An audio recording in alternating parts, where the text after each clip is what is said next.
So, while I'm all pretty today, I want to do a little story time. And I want to tell you about a very dangerous train bridge that I played on as a child, okay?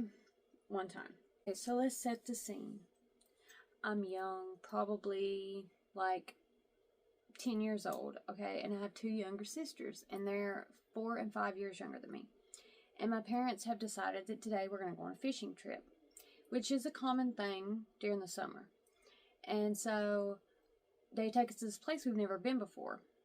For a long time, I didn't even know where this place was, where we went to get there or anything, but we definitely remember the bridge. So we drive through like dirt road, and we come to like some woods or whatever. And so there's a trail, and so we all get out, we got our fishing poles, we go down the trail. It's a pretty normally traveled trail. Obviously, people go down there and go fishing. So all of a sudden we come out to this huge bridge, and we're like standing there, and there's like sand everywhere, and the bank goes down to the river, but there's these big cement columns that go up, one in the middle and one all the way across on the other side of the river. And this is a pretty wide, deep river. Like, I'm not jumping in this river, I'm not going swimming in this river, I don't know what's in this river. So we have these three big columns, and then on top you have a bunch of like metal things that go back and forth. They all have like X's and stuff in between them. You know what I'm talking about. Square wooden pieces, and then the train tracks on top of it, okay? So you have metal train tracks, these wooden blocks, and then metal, and then concrete, three big concrete pillars. Walk up the bank, behind the pillars that are on the banks, and walk up the hill and get on top of the train track. And so we fished for a while, but you know, kids get bored and they go exploring. Well, we did anyway. And so we wound up on top of the train tracks, and we thought, oh, this is so cool, we can see you guys down there. And there was no safety precautions, there was no rails up there. It was just, I mean, there were the train track rails, but there were no like guardrails. Like you could just fall off the edge. It was just the wood, the metal underneath, the concrete underneath, the river, and rocks. And we're not talking like, oh, it's a little high. No, this bridge is high, like 20 feet high in the air. So we're three little kids.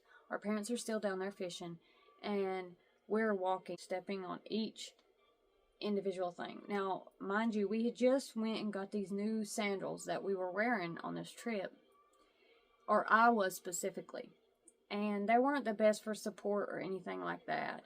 And so we're like in the middle of this train bridge. No train is gonna come on it.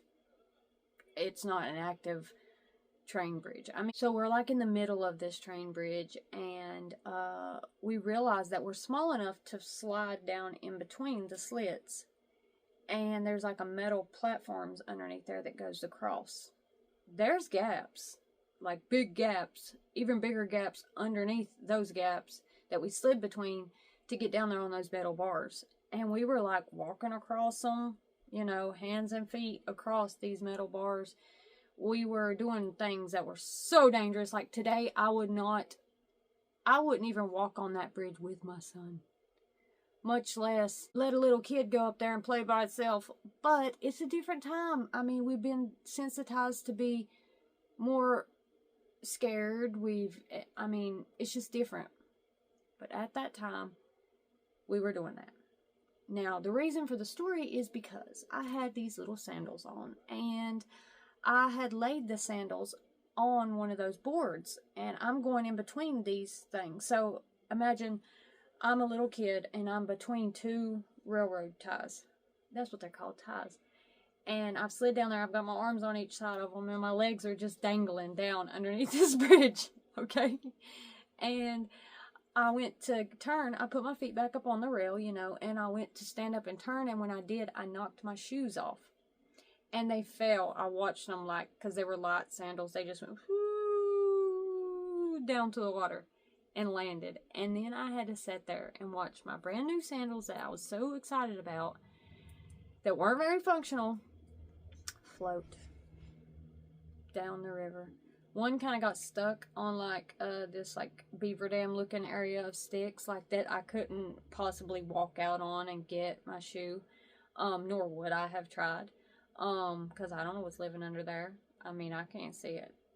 And then the other one just keeps going down the river.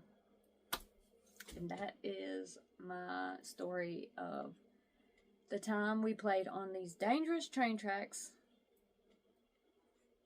And our parents were okay with it. And I lost my flip-flops. It's a very memorable story in my mind. And I will never forget it. I'll be a little old lady in a nursing home talking about the train bridge. Thank you.